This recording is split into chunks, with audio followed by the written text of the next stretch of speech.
Olá, bem-vindos ao meu canal, eu sou a Cristiana e a ideia desse vídeo é dar um panorama geral do que vai ser visto durante os vídeos dessa playlist do capítulo 5.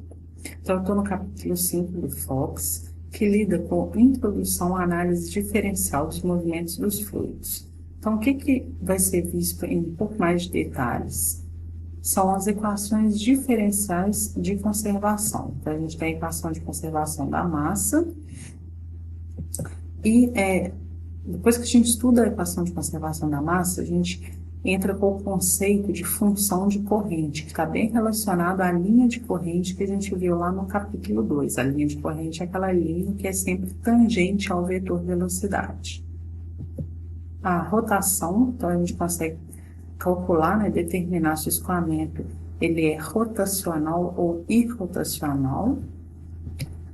Depois a gente precisa do conceito da aceleração de uma partícula, e até uma coisa interessante que a gente vê, né, durante o desenvolvimento do capítulo, que uma partícula, mesmo ela estando em regime permanente, ela pode sofrer aceleração dentro de um escoamento. E com o conceito da aceleração da partícula, a gente consegue desenvolver a equação diferencial de conservação da quantidade de movimento linear, que são, né, as equações de Navier-Stokes. E essas equações elas são vistas tanto em coordenadas cartesianas como em coordenadas cilíndricas.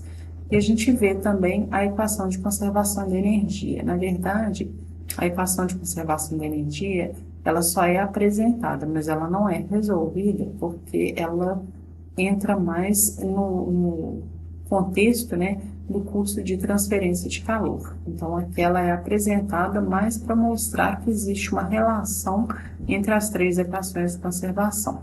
Bom, em termos de conteúdo, é isso que é visto. Agora, para poder resolver os exercícios associados, né, a gente precisa de alguns conceitos matemáticos. Então, como a gente vai resolver equações diferenciais, a gente precisa da solução de derivadas e integrais. Tá? Então, a mesma coisa que eu já mostrei em todos os outros vídeos iniciais, né, das playlists, é que como que a gente resolve uma derivada. Então, a gente tem derivada simples, tá? Então, a derivada de x elevado a n dx vai ser n vezes x elevado a n menos 1.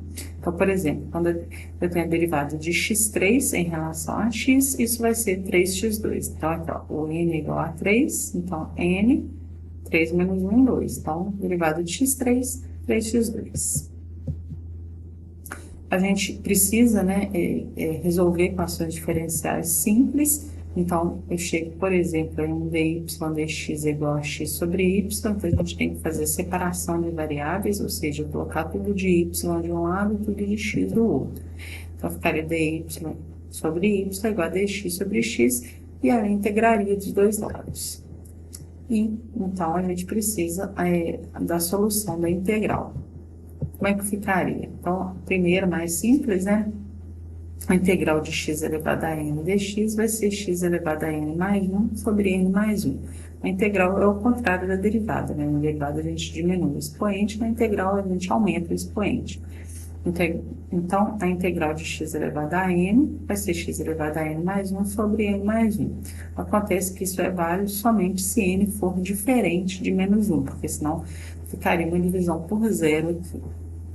Então, se o n for igual a menos 1, a gente tem o ln. Então, a integral de x elevado a menos 1, que é, né, dx sobre x, essa integral é ln de x, ou do módulo de x. E uma outra coisa que a gente precisa entender é a diferença entre a integral definida e a integral indefinida. A integral definida é quando a gente conhece os limites de integração. Então, por exemplo, eu tenho aqui a integral de x elevado a 2 dx, os meus limites entre x0 e x1.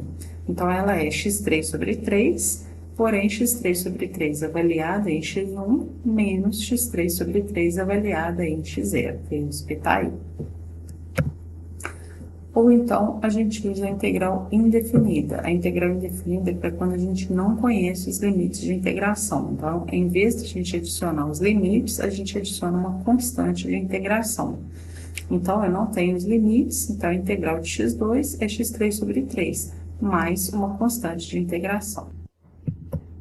Uma outra coisa de solução de integral é quando a gente tem integrais um pouco mais complexas, do tipo integral de ax mais b sobre c. Então, aqui eu tenho a soma, a integral da soma vai ser a soma das integrais. Então, integral de ax sobre c mais integral de b sobre c.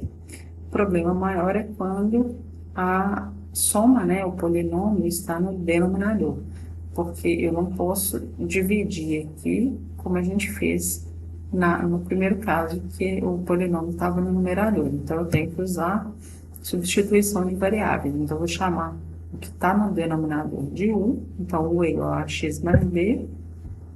Então, eu vou ter que transformar minha integral de x para u. Então, esse termo que está no denominador virou u, então eu tenho que transformar o dx em du. Então, eu derivo essa equação. Então, eu daria du é igual a dx, porque a derivada de b é zero, porque b é uma constante. Então, o meu dx, que está na equação, ele vai ser du sobre a. Então, a integral que eu tinha aqui, né, c sobre ax mais b, ela vai ser a integral de c sobre u, o ax mais b virou u, e o dx virou du sobre a. Então, c sobre a é a integral de du sobre u, que é o ln. Então, esse capítulo, ele é um capítulo que, em geral, os alunos costumam ter um pouco mais de medo, né, porque são as equações de Navier-Stokes. Então, é a solução de equações diferenciais de segunda ordem em cada uma das coordenadas espaciais e de primeira ordem no tempo.